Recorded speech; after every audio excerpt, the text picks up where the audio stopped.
الرحمن الرحیم الحمد للہ والصلاة والسلام علی رسول اللہ۔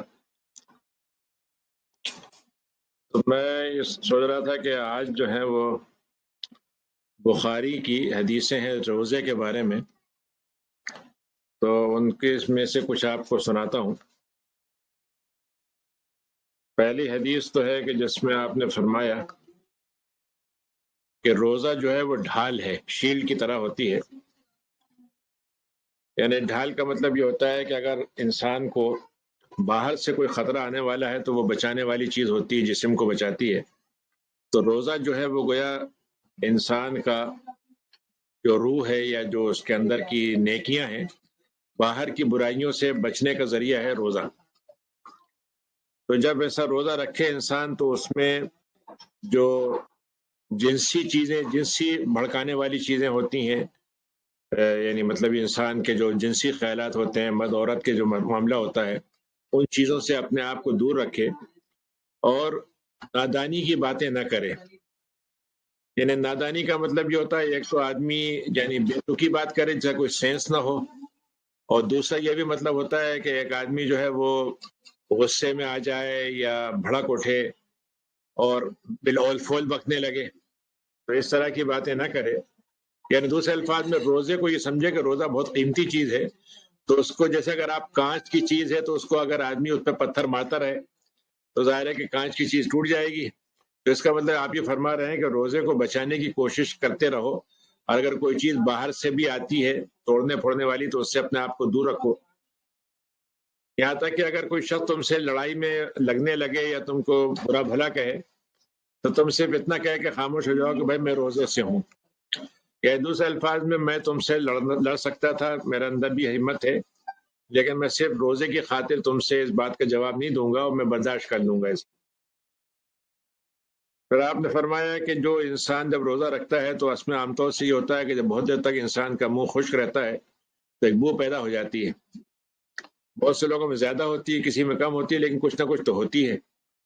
تو آپ نے فرمایا کہ جو اس میں بو آتی ہے وہ اللہ تعالیٰ کو مشک، سب سے قیمتی اور بڑا خوشبودار جو چیز ہوتی ہے مشک ہوتا ہے۔ مشک آپ لوگ جانتے ہوں گے ایک ہرن ہوتا ہے، اس کے اندر ایک نافہ ہوتا ہے، یعنی اس کے پیٹ میں ایک چھوٹا سا ٹکڑی ہوتی ہے جہاں پر وہ گوشت جو ہے کنورٹ ہو کے خوشبو بن جاتا ہے، اور وہ اتنا خوشبودار چیز ہوتی ہے کہ اس کی خوشبو جو ہے وہ جنگل میں ہر طرف نظر آتی ہے، سونگتے ہیں لوگ اسے اور اس کو پکڑ لیتے ہیں اس کی وجہ سے۔ تو یہ مشک جو ہوتا ہے وہ آپ نے فرمایا کہ منہ کی خوشبو اللہ تعالیٰ کو مشک کی خوشبو اس سے زیادہ پسند، جتنی خوشبو مشک کی پسند ہوگی اس سے زیادہ یہ بدبو اللہ کو پسند ہے۔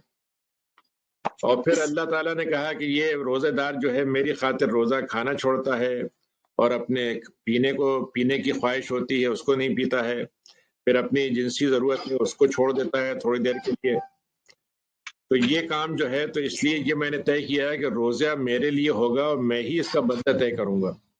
یا دوسرے الفاظ میں یوں سمجھیے کہ ہماری دو قسم کی عبادتیں، ایک ہے ویزیبل اور ایک ہے انویزیبل۔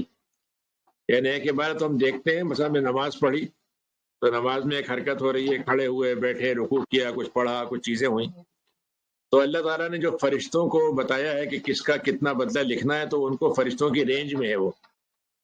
لیکن روزہ جو ہے انویزیبل ہے کہ مجھے کسی کو نہیں معلوم کہ اندر میں نے کیا کیا ہوا ہے۔ یعنی میں نے نیت کر کے دن بھر کیسے رہا، روزہ رکھا کہ نہیں رکھا، چپکے سے کچھ کھا لیا پی لیا، اور اس روزے کی حالت میں نے کیسی کیفیت کے ساتھ گزارا۔ تو اللہ تعالیٰ کہتا ہے کہ اس کا فرشتوں کو بھی اندازہ نہیں ہو سکتا کہ کتنا اس کا اجر بنے گا، تو اس لیے میں طے کروں گا کہ اس کا اصل بدلہ کیا ہوگا۔ یعنی یہ مطلب نہیں ہے کہ اللہ کی دوسری عبادتیں دوسروں کے لیے ہیں، عبادتیں سب اللہ کے لیے ہیں، لیکن اللہ تعالیٰ نے اس کو اور گویا اتنا خاص کر دیا کہ اس کو دوسرے ذریعوں سے اس کا اجر طے کرنے کے بجائے خود طے کرے گا وہ اللہ تعالیٰ کہ اس کا اجر کتنا بنے گا۔ اور اللہ تعالیٰ نے کہا کہ میرا اصول یہ ہے کہ ایک نیکی کا میں 10 گنا تو دیتا ہی دیتا ہوں، یعنی یہ تو کم سے کم ہے۔ اب اس کے بعد وہ 100 تک جا سکتا ہے، کئی 100 سے کئی 1000 تک جا سکتا ہے، یہ اللہ تعالیٰ طے کرے گا۔ یہ دوسری حدیث ہے ابو ہریرہ کی کہ آپ نے فرمایا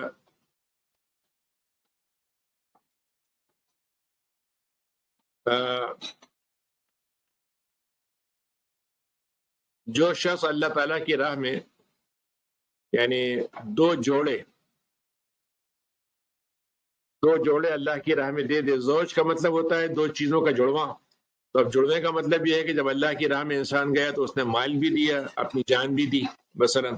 تو یہ دو چیزیں ہو گئیں. تو اللہ کی راہ میں اگر کوئی ایسا دیتا ہے تو اللہ تعالیٰ قیامت کے دن اس کو پکار لگائی جائے گی جنت کے دروازوں میں سے، اور اس سے یہ کہا جائے کہ اے اللہ کے بندے، اب تمہارے لیے ہم نے جو خیر رکھا ہے وہ اس کے دروازے ہم نے الگ الگ بنائے ہیں خیر کے.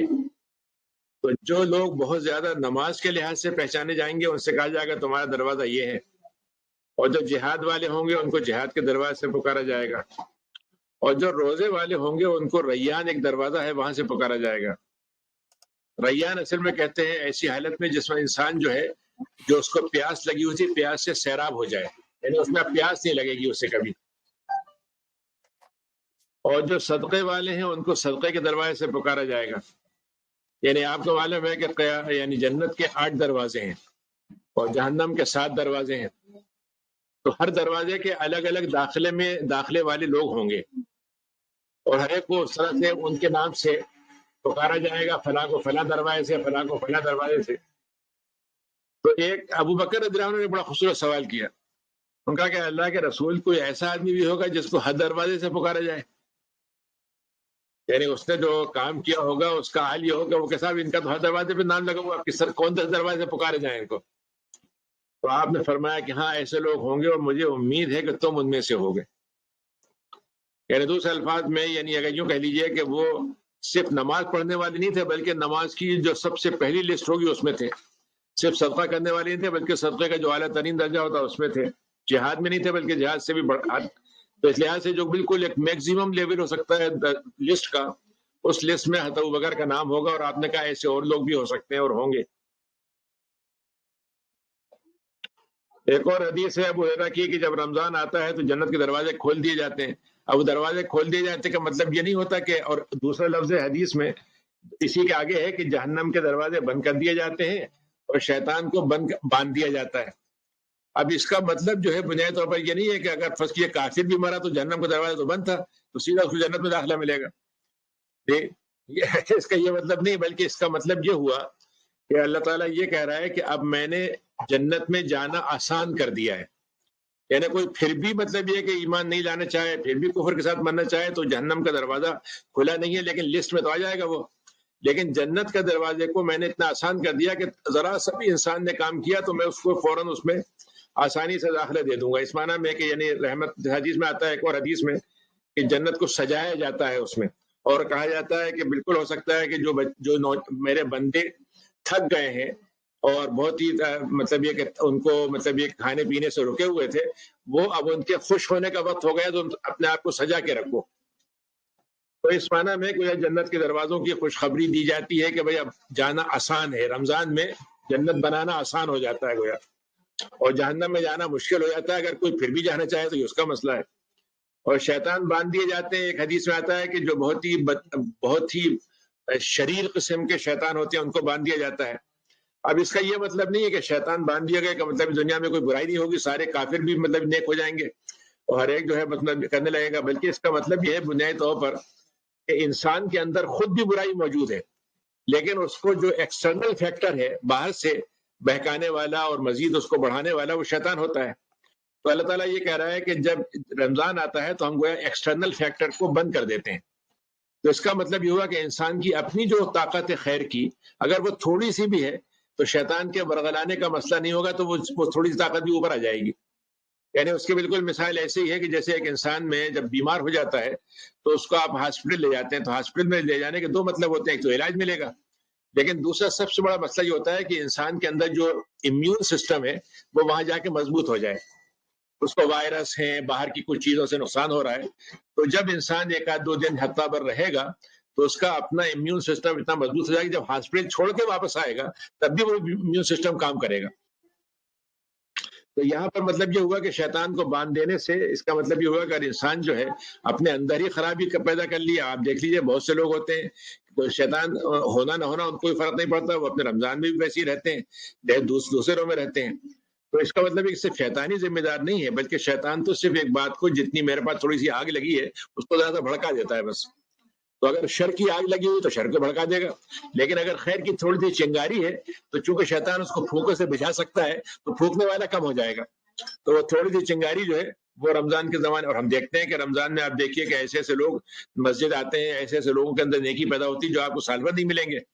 اس کا مطلب خیر کا جذبہ انسان میں موجود ہے، لیکن زیادہ تر لوگوں کو ضرورت ہوتی ہے کہ ان کو تھوڑا سا ماحول موافق مل جائے.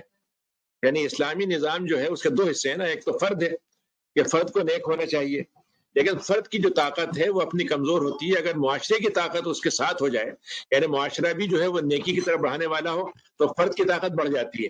اب آج دیکھ لیجیے آپ کہ آج جو نیک آدمی ہمارے ہاں ہوتا ہے، وہ حقیقت یہ ہے کہ وہ اگر آپ دیکھیں تو 50% جو ہوتا ہے وہ اپنی نیکی سے تو اچھا ہوتا ہے، لیکن 50% وہ ماحول سے لڑ کر مطلب یہ کہ اچھا بنتا ہے. اور جو آدمی ماحول سے نہیں لڑ پاتا وہ نیک ہونے کے باوجود بھی کمزور ہو جاتا ہے. تو یہ کوئی آپ نے جو بات فرمائی کہ اس کو اگر ہم اس طرح سے دیکھیں تو اس لحاظ سے رمضان کی گویا قیمت یہ ہے کہ رمضان میں آدمی کو چھوٹا سا بھی اگر آدمی ایمان کا ذرہ موجود ہے تو اللہ میاں اس کو رمضان کے زمانے میں اس کو بڑھا دیتا ہے.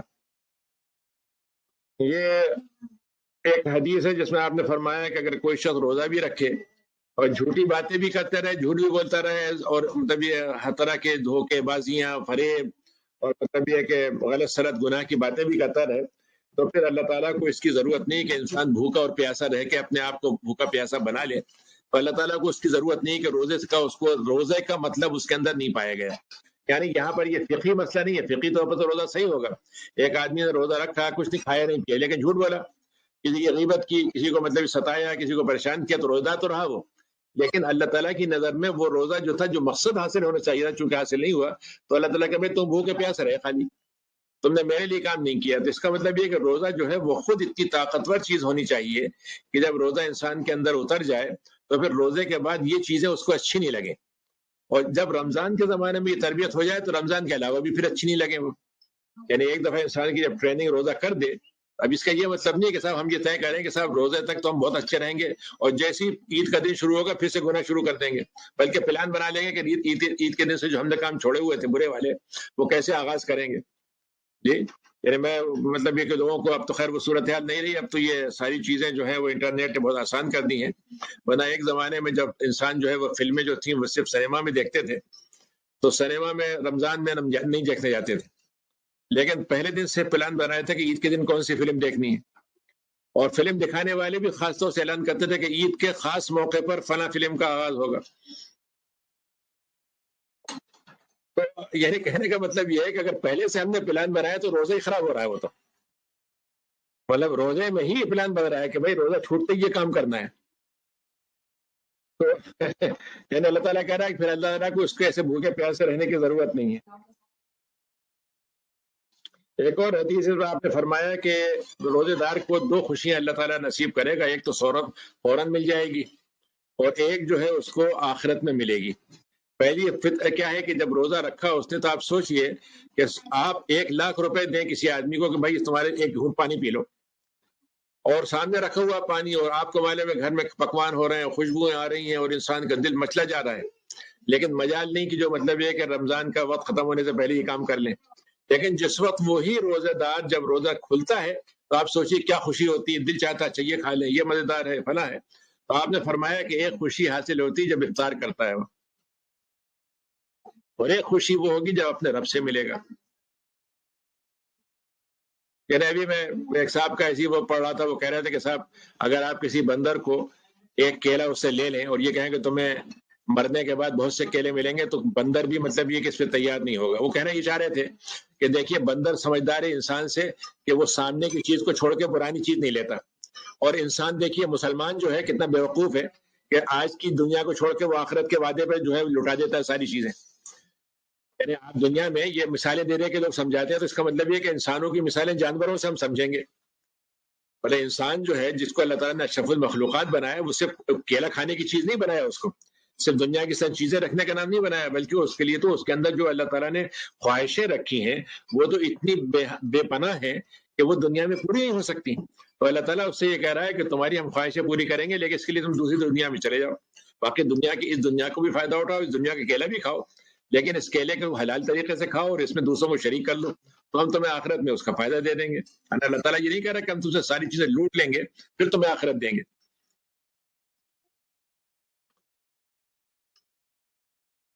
اسی طریقے سے یعنی حدیث شریف میں آتا ہے کہ آپ نے فرمایا کہ روزہ جو ہوتا ہے وہ ایک طرح سے ایک تو یعنی عبادت ہے، اور رمضان میں تو فرض ہے اس کو رکھنا ہے، لیکن یہ ایک طرح سے انسان کے لیے ایک قسم کا ایک علاج بھی ہے. اور خاص طور سے اگر کوئی شخص ہے جس نے ابھی شادی نہیں ہوئی ہے، اس کی نہیں ہو پا رہی ہے، اور اس کے اندر خواہش بھی ہے اور طبیعت پہ غلبہ ہو سکتا ہے خواہش کا، تو وہ کیا کرے کہ آپ نے فرمایا کہ روزہ رکھ لو. اور یہ انسان کے لیے زیادہ حفاظت کی چیز ہے، بچانے کی چیز ہے، نگاہوں کے لیے بھی اور اپنے انسان کے گناہ کے لیے بھی. تو اس طریقے سے تم اس کو مطلب یہ ہے کہ روزہ رکھ کے اپنے آپ کو بچا لو.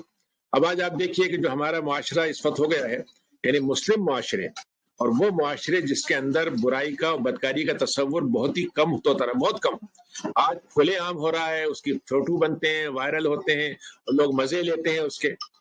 اس کا بنیادی سبب جو ایک بہت بڑا ہوا ہے وہ یہ کہ خدا کا خوف تو کم ہو ہی گیا، لیکن ہم نے اس کی طرف جانے والے راستے پورے کھول دیے ہیں. بالکل آخر میں انسان جہاں تک جانا چاہے وہاں تک چلے جائے اور اس میں ہمیں کوئی پریشانی نہیں ہوتی، بالکل آزاد معاشرہ، ملنا جلنا، نگاہوں کا کوئی مسئلہ نہیں ہے، بلکہ لطف لینا اور اس کے بارے میں لطیفے بنانا. آپ شعر سن لیجئے، صبح سے شام تک جتنے شعر ہوں گے زیادہ تر میں مطلب اس طریقے کی دعوتیں ہوں گی. اب انسان کے اندر یہ سب گراوٹیں جب آتی چلی جائیں گی تو پھر اس کا حساب یہ عجیب بات ہے کہ مطلب انسان گر جاتا ہے. جیسا کہ وہ سعدی جو ہے ایک بہت مشہور فارسی شاعر ہے، انہوں نے ایک بات کہی کہ بھائی ان کو درمیان قاع دریا میں کرم کے مجھ کو انہوں نے کیا کیا کہ سمندر میں لا کے سمندر کے بیچ میں پھینک دیا. باز می گوئی ترمی کنم دامن ترمکن. پھر انہوں نے کہا دیکھو ایسا تمہارا دامن بھیگنا نہیں چاہیے. مطلب جب آپ ایک شخص کو پوری طرح سے بالکل گمراہی کے گناہوں کے ہر چیز کے بیچ میں ڈال دیں اور کہ صاحب دیکھیے چھیٹا نہیں پڑنا چاہیے آپ کے اوپر، بھائی چھیٹا کیا وہ تو دل میں پڑ چکا. تو اللہ تعالیٰ حدیث شریف میں آپ نے فرمایا کہ دیکھو اصل چیز یہ ہے کہ تم اپنے آپ کو بچاؤ، اور اگر تم خود نہ بچا سکتے ہو تو روزے کے ذریعے سے مدد لو تاکہ تمہارے اندر یہ چیزیں کنٹرول میں رہیں، اور جب اس حلال طریقے سے وہ ہو تو ٹھیک ہے، اس سے تم فائدہ اٹھاؤ. یہ ایک حدیث ہے جس میں انسانوں کا، مسلمانوں کا پہلے معمول یہ تھا کہ وہ روزہ رکھتے تھے تو افطار کرتے تھے جب تک جاگتے رہیں، اگر سو جائیں تو مسئلہ ہو جاتا تھا. تو یہ ایک ہے کہ نبی کریم کے ایک ساتھی تھے، تو ان کا اصول یہ سمجھا گیا تھا، یعنی اعلان نہیں تھا، یہ قرآن نے نہیں کہا تھا نہ حدیث نے کہا تھا، لیکن لوگ سمجھتے تھے. تو ہوتا کیا تھا کہ وہ لوگ افطار میں بیٹھے رہتے تھے، جاگتے رہتے تھے اور افطار کر لیتے تھے. اگر وہ سو گئے تو پھر افطار نہیں کرتے تھے، یعنی وہ سمجھتے تھے کہ ہمارا مطلب یہ روزہ جو ہے ہمارا ہم کھول نہیں سکتے. تو ایک صاحب تھے قیس ابن سرما، یہ انصاری تھے اور یہ کاشتکار تھے، مطلب گاؤں باغ میں کام کرتے تھے کھجوروں کے. تو یہ جب آئے تو بیوی نے کہا ٹھیک ہے میں بھی کھانا بنا کے لاتی ہوں. جب تک وہ بنانے لگی تو وہ ان کا کھانا آتے آتے وہ سو گئے. اب معلوم یہ ہوا کہ صاحب وہ روزہ ہی نہیں رکھ سکے، روزہ مطلب کھول نہیں سکے، اور بغیر افطار اور بغیر سحری کے پھر کام پہ چلے گئے. اگلے دن آئے تو ان کی حالت خراب ہو گئی، بے ہوش سے ہونے لگے. تو ان کی بیوی نے نبی کریم صلی اللہ علیہ وسلم سے آگے کہا کہ بھائی آج تو مطلب یاد نبی کریم یہ مسئلہ ہوا ہے. تو قرآن مجید میں پھر یہ آیت اتری کہ نہیں روزہ جو ہے وہ تم افطار کے وقت میں کر لو، سو رہے ہو جاگ رہے ہو کوئی فرق نہیں پڑتا، جیسی مغرب ہوئی تمہارے لیے جو ہے مطلب یہ کہ روزہ کھولنا حلال ہے. تو آپ سوچئے کہ ان صحابی کی وجہ سے جو 2 دن کی تکلیف برداشت کی، اس امت کے لیے یہ نعمت آ گئی کہ آپ نے اللہ تعالیٰ نے کہا کہ اور تمہارے لیے تمہارے پاس کب تک روزے کے پابندی ہے؟ رات ہونے تک، یعنی غروب ہونے تک. کلوا واشربوا حتی یتبین لکم الخیط الابیض من الخیط الاسود من الفجر، کہ تم کھاتے پیتے رہو یہاں تک کہ تمہارے سامنے سحری کے وقت میں جب صبح کا تاگا یعنی سفید کی روشنی دن کی اور رات کی سیاہی دونوں بالکل ملتی جلتی لگے، معلوم ایک دوسرے سے مل رہے ہیں، رات گھٹنے جا رہی ہے اور سفیدی بڑھتے جا رہی ہے، اس وقت تک تم کھاتے پیتے رہو. تو اس سے معلوم یہ ہوا کہ یہ چیز جو تھی وہ اچھا. اس میں ہوا کیا کہ ایک صحابی تھے عدی بن حاتم تائی کے بیٹے تھے، یہ عیسائی تھے، پھر بعد میں مسلمان ہو گئے. تو انہوں نے جب قرآن کی آیت کی تو کیا کیا، 2 تاگے لے لیے، ایک سفید اور ایک کالا، اور تکیے کے نیچے رکھ کے دیکھتے جاتے تھے، کھاتے جاتے تھے اور دیکھتے رہتے کہ ابھی تک دونوں دھاگے الگ نہیں دکھ رہے. تو روشنی ہو گئی، کافی روشنی ہو گئی، معلوم ہے سورج نکلنے والا ہے. تو انہوں نے آگے کہا کہ حضور وہ تو تاگے جو تھے وہ تو سورج کی روشنی میں جا کے سمجھ میں آئے مجھے کہ رات کا کالا دھاگا الگ ہے اور سفید الگ ہے. تو انہوں نے کہا کہ یہ جو تم نے تاگے رکھے تھے، تمہارا تکیہ ان تاگوں کو سنبھال نہیں سکتا جو اللہ نے کہے تھے. اللہ تعالیٰ نے کہا تھا کہ دن اور رات کی تاریکی اور سفیدی مل جائے، تو یہ تاگے مواجہ نہیں جو تم سمجھے تھے. تو ظاہر ہے کہ آپ دیکھیے کہ یہ لوگ عرب تھے اور قرآن مجید عربی میں اترا تھا، لیکن بہت سے الفاظ ایسے ہیں جس کو آپ ڈکشنری سے نہیں سمجھ سکتے جب تک کہ نبی کریم اس کی مثال نہ بتائیں. تو اب سفید دھاگا کالا دھاگا کوئی سمجھ کے اسی میں الجھتا رہے. لیکن یہ کہ آپ نے فرمایا کہ نہیں، اس کا مطلب یہ ہے کہ سفید ہو جائے روشنی. اور یہ سفید کب ہوتی ہے؟ جس کو ہم صبح صادق کہتے ہیں. ایک ہوتی ہے کاذب، جھوٹی. تو وہ کیسی ہوتی ہے کہ ہلکا سا تاریکی کے بیچ میں سے 2-3 کرنیں اٹھتی ہیں اوپر کی طرف، تو یہ کہتے ہیں فجر کاذب. اور ایک ہوتی ہے روشنی جو ایسے ہورائزن پہ چاروں طرف پھیلتی ہوئی ہوتی ہے، وہ صبح صادق کہلاتی ہے. اب یہاں پر تو آپ کو معلوم ہے کہ یہاں پر تو وہ دکھتی نہیں ہے باقاعدہ، یعنی یہاں کا چونکہ ہم بہت ہی نارتھ میں ہے، بالکل مطلب اس پہ نہیں ہے، تو ہمارے پاس وہ روشنی اتنی واضح نہیں دکھتی. اسی لیے ہم یہاں پر حساب سے لکھتے ہیں. اور آپ نے دیکھا ہو کیلنڈر میں بعض لوگ جو ٹائم لکھتے ہیں، کسی کا 5 منٹ ادھر ہے، کسی کا ادھر ہے، تو اس کی وجہ یہی ہے کہ جو حساب لگا رہے ہیں لوگ، وہ اپنے اپنے حساب سے اس کو بتاتے ہیں.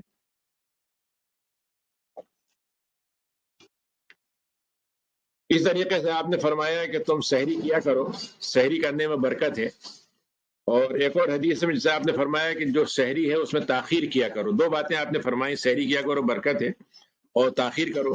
اب اس کا سحری کا برکت کا یہ مطلب نہیں ہے کہ اس میں مطلب یہ کہ زبردست طریقے سے پورا شاندار کھانا کھاؤ. سحری کا مطلب یہ بھی ہے کہ آپ نے ایک دودھ کا پیالہ پی لیا مثلا، یا آپ نے کچھ کھجوریں کھا لی، یا آپ نے ہلکا پھلکا کوئی ناشتہ کر لیا. یعنی یہ مطلب بھی نہیں ہے کہ آپ بالکل نہ کھائیں، اور یہ بھی مطلب نہیں ہے کہ آپ مطلب یہ کہ سحری کا مطلب وہی ہو جو مکمل کھانے کو کہتے ہیں. اچھا، کبھی کبھی ایسا ہوتا ہے کہ مثلا فرض کیجیے آج کے زمانے میں یہ ہوتا ہے کہ آدمی جاب پہ جانے والا ہے، اور بس کیجیے وہ مطلب یہ ہے کہ 12 بجے نکل جائے گا جاب پہ. اس نے کہا بھائی وہاں تو کھانے کا وقت نہیں ہوگا، میں بھی سحری کر لیتا ہوں. سحری کر سکتا ہے، کوئی مسئلہ نہیں ہے اس میں. اچھا، ایک آدمی جو جاب سے آیا ہے، اب وہ 3 بجے آیا، اس نے کہا بھائی بات یہ ہے کہ میں مزید 1 گھنٹہ تو میرے سونا ہے، تو 3 بجے اس نے کر لیا. ایک آدمی جو سو رہا تھا رات کو اور اس کو صبح جانا تھا، اور وہ 15 منٹ پہلے اٹھا، اس نے اس میں سحری کر لی، اس میں بھی ہو جائے گی. تو سحری کرنے کا، اور سحری میں جو بھی چیز لے لی، یہاں تک کہ اگر کسی نے کھانا بھی کھا لیا ہے تو معلوم ہے سحری میں برکت کی خاطر ایک گھونٹ پانی پی لیا، وہ بھی سحری ہو گئی. یہی ہے کہ جو کچھ لوگ ہوتے ہیں چائے کے عادی ہوتے ہیں، کھانا کھا کے سو گئے لیکن بعد میں انہوں نے مطلب سحری میں چائے پی لی. یہ سب چیزیں ہو سکتی ہیں. اور افطار کے بارے میں آپ نے کہا کہ اس کو جلدی کرو. جلدی کا یہ مطلب نہیں کہ 5 منٹ پہلے ہی سورج ڈوبنے سے افطار کر لیا، بلکہ اس کا مطلب جب سب سورج ڈوب جائے تو اس کا مزید اس میں تاخیر کرنے کی ضرورت نہیں کہ خواہ مخواہ کوئی نیکی ہوگی کہ ابھی تک ہم کھانا نہیں کھا رہے تھے، آدھا گھنٹہ اور نہیں کھائیں گے تو اور برکت ملے گی مثلا، یہ اور فائدہ ہوگا. آپ نے فرمایا کہ نہیں، اس کو ضرورت نہیں. یعنی اللہ تعالیٰ کے حکم جو ہے جب کہا کرو ہم کر رہے ہیں، جب کہا نہیں کرو تو ہم نہیں کر رہے. دونوں موقعوں پر اللہ کے حکم کے ہم پابند ہیں، اپنی مرضی کے پابند نہیں ہیں ہم. اس میں آتا ہے کہ جس میں مطلب یہ ہوتا ہے کہ کسی شخص نے اگر بھولے سے کھانا کھا لیا تو آپ نے فرمایا کہ یہ تمہیں اللہ تعالیٰ کی طرف سے ایک رزق مل گیا، یعنی تمہیں ایک طرح سے بونس مل گیا، اور روزہ بھی نہیں ٹوٹا تمہارا اگر بھول کو ایسا ہوا. یہاں تک کہ ہمارے ہاں یعنی حدیث ہے ابو ہریرہ کی کہ اگر کسی نے بھولے سے کھانا کھا لیا تو اپنا روزہ پورا کر لے، کیونکہ اس کو اللہ تعالیٰ نے کھلایا ہے. یعنی اللہ یہ ہے کہ عجیب معاملہ ہے کہ اس کو بھلاوے میں ڈال دیا اور وہ بھولے میں کھاتا گیا، اور بعد میں یاد آیا کہ یہ کیا ہوا. لیکن یہ بات طے ہے کہ اگر فرض کی لقمہ منہ میں تھا اور یاد آ گیا تو اب یہ نہیں کہ اس کو اتار لیں اندر، بلکہ اس کا مطلب یہ کہ اس لقمے کو تھوک دیں گے.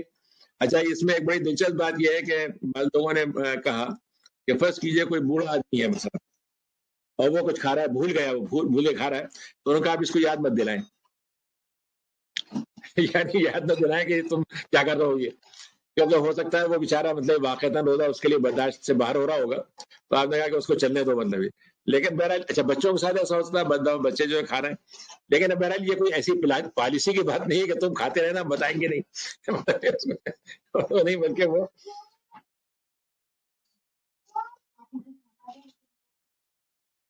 تو کسی آدمی نے سفر کیا کہ اللہ کے نبی یہ بتائیے کہ سفر میں ہم تھوڑا چھوڑ سکتے ہیں؟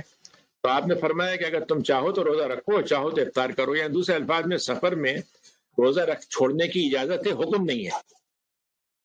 دونوں میں فرق ہوتا ہے. اجازت کا مطلب یہ آپ کی مرضی ہے، آپ چاہیں تو کریں، گناہ نہیں ہوگا اگر آپ چھوڑ دیں گے.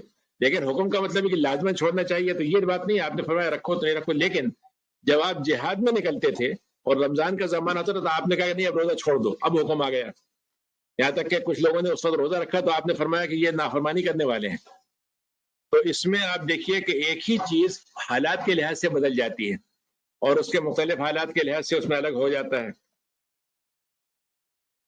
اچھا، اب اس میں بڑی دلچسپ بات یہ ہے کہ ایک دفعہ آپ نے سفر کیا اور سفر میں آپ نے روزہ رکھ چکے تھے، لیکن جب آپ تھوڑا سا مکے سے باہر نکل آئے تو آپ نے اس کے بعد افطار کر لیا، یعنی اب آپ کو چونکہ سفر میں روزہ چھوڑنے کی اجازت ہے تو اس کا مطلب یہ بھی ہوتا ہے کہ آپ دونوں کام کر سکتے ہیں کہ آپ روزہ شروع رکھیں ہی نہیں، اور ایک یہ بھی ہے کہ جب آپ سفر واقعتاً شروع ہو جائے تو اس کے بعد پھر آپ کھول لیں اور اس وہ روزہ پھر شمار نہیں ہوگا۔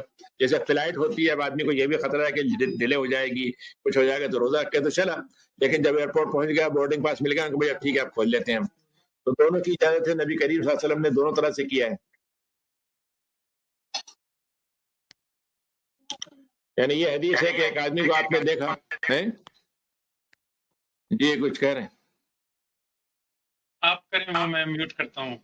جی جی، تو اس میں وہ دلچسپ بات یہ ہے کہ آدمی کو آپ نے دیکھا کہ وہ لوگ اس کو پنکھا جھل رہے ہیں، بڑی بری حالت ہے اس کی، تو انہوں نے کہا بھائی کیا ہوا؟ صاحب یہ روزے سے ہیں، تو آپ نے فرمایا کہ یہ کوئی نیکی کی بات نہیں ہے، اگر اتنی مشقت تمہیں جھیلنا ہے تو کوئی ضرورت نہیں ہے، اس کو چھوڑ دو، بعد میں اس کو پورا کر لینا۔ تو آپ نے فرمایا کہ یہ نیکی نہیں ہے کہ ایسی حالت میں اور سفر کی حالت میں روزہ رکھا جائے۔ اور انس بن مالک کی حدیث ہے کہ انہوں نے فرمایا کہ جب ہم نبی کریم کے ساتھ سفر کرتے تھے تو بعض لوگ ہم سے سفر میں کی حالت میں روزے دار بھی ہوتے تھے، بعد نہیں ہوتے تھے، اور ہم ایک دوسرے کو برا بلا نہیں کہتے تھے۔ یہ جملہ بڑا خوبصورت ہے جس میں حضرت انس کہتے ہیں کہ ہم ایک دوسرے کو تانا تشنا نہیں کرتے تھے۔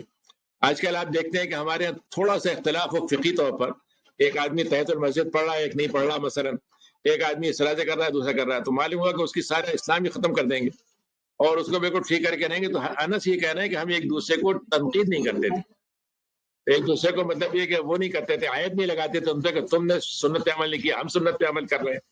بھلے آپ اپنی سنت پہ ضرور عمل کیجئے جس پر آپ مطمئن ہیں، لیکن دوسرا اگر اپنے طریقے پہ کر رہا ہے تو اس کو مطلب یہ کہ اس کو پریشان نہ کریں اور اس کے بارے میں فتویٰ دینا نہ شروع کر دیں۔ ایک خاتون آئی نبی کریم صلی اللہ علیہ وسلم کے پاس، انہوں نے کہا کہ میری والدہ کا انتقال ہو گیا تھا اور ان کے کچھ روزے باقی رہ گئے تھے، وہ کر نہیں سکی تھی، کہ میں ان کی طرف سے قضا کر لوں، روزہ رکھ لوں آپ کی طرف سے؟ تو آپ نے فرمایا کہ ہاں تم کر سکتی ہو، تم رکھ سکتی ہو۔ تو اس میں ہمارے ہاں فقہی طور پر امام ابو حنیفہ تو یہ کہتے ہیں کہ جو بدن کی عبادت ہوتی ہے وہ تو دوسرے کی طرف سے نہیں ہوتی، لیکن امام شافعی یہ کہتے ہیں کہ جو روزہ اور نماز ایسی عبادت ہیں جو اگر ماں باپ کی طرف سے ان کے بیٹا یا بیٹی رکھ لیں تو وہ ادا ہو جائے گی، یعنی ان کے اپنے بچے اگر ان کی طرف سے قضا ان کا روزہ رکھ لیں یا نماز پڑھ لیں تو وہ ادا ہو سکتی ہے، یعنی اس حدیث سے ان کی تائید ہوتی ہے اس میں۔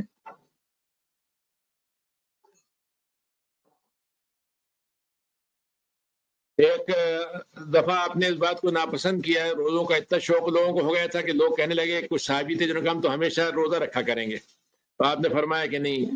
اور ایک روزے کی وصال کی شکل یہ ہوتی ہے کہ 3 دن تک یا 2 دن تک لگاتار بغیر افطار اور بغیر سحری کے رکھا جائے، جس کو صوم وصال کہتے ہیں۔ تو آپ نے اس بات سے روک دیا کہ نہیں، یہ بالکل اجازت نہیں ہے۔ اور سب سے اچھا روزہ آپ نے پسند کیا داؤد علیہ السلام کا، کہ وہ ایک دن روزہ رکھتے تھے اور ایک دن نہیں رکھتے تھے۔ تو ایک صاحب نے کہا کہ آپ تو رکھتے ہیں صوم وصال، تو انہوں نے کہا تو میری حالت دوسری ہے، اللہ تعالیٰ مجھے ایسا انتظام کیا ہے اس نے کہ میری جسمانی طور پر کوئی کمزوری نہیں ہوتی، مجھے خاص رزق مل جاتا ہے اللہ سے، لیکن تمہیں یہ کام نہیں کرنا چاہیے۔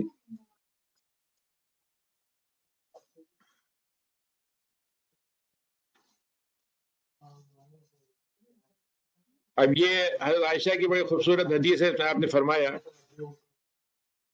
کہ دیکھو جتنا تمہاری اندر استطاعت ہو، طاقت ہو، اتنے مطابق تم نیک عمل کیا کرو، تم تھک جاؤ گے، اللہ تعالیٰ نہیں تھکے گا۔ کوئی آدمی یہ سوچے کہ صاحب اگر میں 1000 نماز پڑھوں گا تو اللہ میاں مطلب یہ کہ دیکھیں کب تک مجھے بخشتے ہیں، کتنا دیتے ہیں، اور میں آزماتا ہوں، تو اللہ تعالیٰ کو آزمانے سے کوئی فرق نہیں پڑے گا، اللہ تعالیٰ کیا کوئی تھکن نہیں ہے، لیکن ہم کرتے کرتے تھک جائیں گے، کیونکہ ایک دن تو ہم نے کر لیے 1000 رکعتیں، اگلے دن جو ہے 2 رکعت بھی نہیں پڑھ پائیں گے۔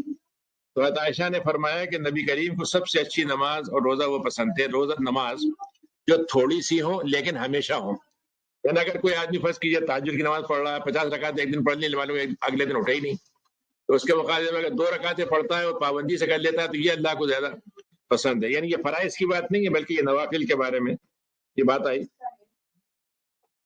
اسی لیے حضرت انس کہتے ہیں کہ نبی کریم صلی اللہ علیہ وسلم کے بارے میں ہم نے دیکھا کبھی کبھی ایسا لگتا تھا کہ آپ کچھ مہینے ایسے تھے میں روزہ چھوڑیں گے ہی نہیں، اور پھر ایسا لگتا تھا بعد مہینوں میں کہ آپ رکھیں گے نہیں کبھی روزہ، یعنی آپ کے معمول یہ تھے کہ آپ نے دونوں چیزیں کی ہیں، اور آپ کا معاملہ یہ تھا کہ بعض موقعوں پر آپ نے پابندی کی ہے لیکن اس لیے کہ لوگ یہ نہ سمجھ لیں فرض ہے تو آپ نے چھوڑ بھی دیا ان کو۔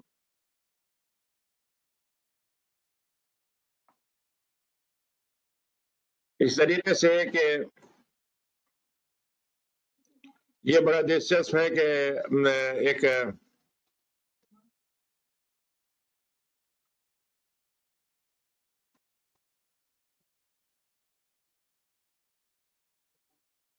یہ انس رضی اللہ عنہ کی ایک بڑی دلچسپ حدیث ہے کہ نبی کریم صلی اللہ علیہ وسلم جو تھے وہ ان کی والدہ ام سلیم کے گھر گئے تو ان کے لیے وہ کچھ کھجوریں اور گھی ملا کر لے کر آئیں، جیسے وہ ہوتا نا کہ حلوہ سا بنا کے لے کر آئیں.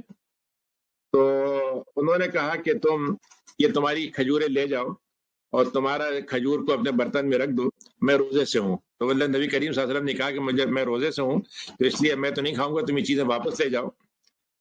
پھر اس کے بعد وہ بلایا تھا انہوں نے اس لیے کہ آپ ہمارے گھر میں ایک دفعہ نماز پڑھ دیں تو برکت ہو جائے گی اور ہم اس جگہ پہ نماز پڑھا کریں گے. تو آپ نے فرمایا کہ بتاؤ کہاں نماز پڑھنا ہے، تو آپ نے ان کے لیے نماز پڑھ لی، 2 رکعت نفل پڑھ دی آپ نے وہاں پر. پھر اس کے بعد ام سلیم نے یہ کہا کہ ام سلیم ہمارا ایک بیٹا ہے اور وہ آپ کی خادم بھی ہے انس، آپ اس کے لیے خاص طور سے دعا کریں. تو انہوں نے کہا کہ اللہ میاں میں دعا مانگتا ہوں انس کے لیے کہ اس کو مال دے اور اولاد سے نواز دے. تو مزیدار بات یہ ہے کہ حضرت انس جو تھے ان کے بہت اولاد ہوئی اور مالی لحاظ سے بھی بہت اچھے تھے، یہاں تک کہ وہ کہا انہوں نے کہ ان کی بیٹی امینا نے کہا کہ ہمارے خاندان میں بصرہ میں 120 افراد ہمارے خاندان کے تھے جو دفن کیے گئے، یعنی اتنے خاندان ان کا بڑھ گیا تھا کہ 120 لوگوں کی ہمارے سامنے موت ہوئی حضرت انس کی اولاد میں سے یا ان کی اولاد میں سے کہہ لیجیے.